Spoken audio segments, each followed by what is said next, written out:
Sasha, good morning. It's Friday the 21st of February and it's Strengths Friday. This one is going to be on empathy.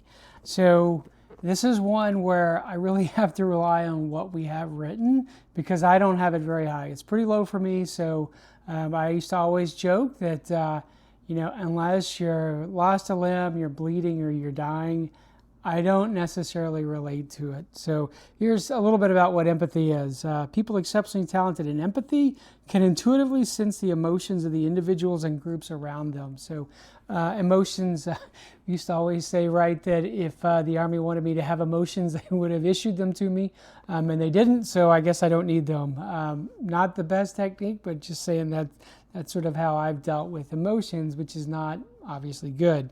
The talents in action, they perceive people's emotions sometimes before they're even expressed. They experience, and this is, I think, a key one. They experience others' feelings as if the emotions were their own. I think the best analogy that I've heard of this, and I've talked to people with high empathy, and they've kind of confirmed this, is that this idea that it's like wearing a Velcro vest.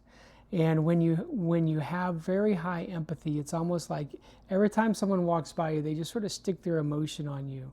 So you walk by someone and you talk to them and they're angry. So now you've actually felt anger.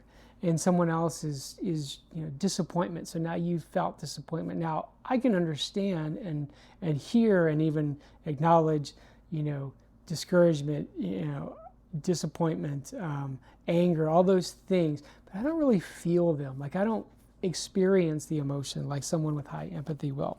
Their instinctive ability to understand is powerful. They have a felt sense of unvoiced thoughts and feelings. They are able to anticipate needs. For the power and edge, people with strong empathy talents are able to monitor the emotional health of the groups they are in. Their innate ability to relate makes others feel understood and provides comfort, peace, and stability. And I used to have someone who was pretty high in empathy in one of my HR meetings at the Corps of Engineers, and I would start to ask her sort of kind of towards the end of our time together, I would say, hey, did I step on anyone's toes? Do I kind of need to apologize, or at least just sort of modify my approach? And she was much better at just kind of sensing the mood in the room than I was, because I'm very direct, as you probably obviously know, and very task oriented. So because of that, I didn't necessarily think too much about the emotional happenings or whatever was going on kind of around me necessarily in the meeting. And so it was very good to have that feedback.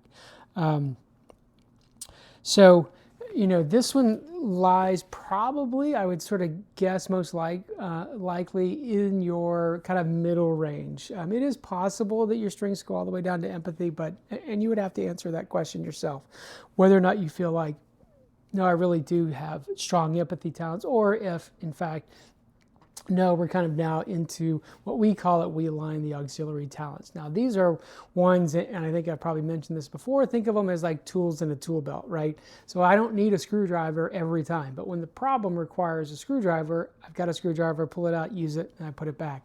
Next problem may require a wrench, so I pull the wrench out, not the screwdriver. So whereas your strengths are things where you really can't do things without them kind of in many ways sort of bubbling up to the surface.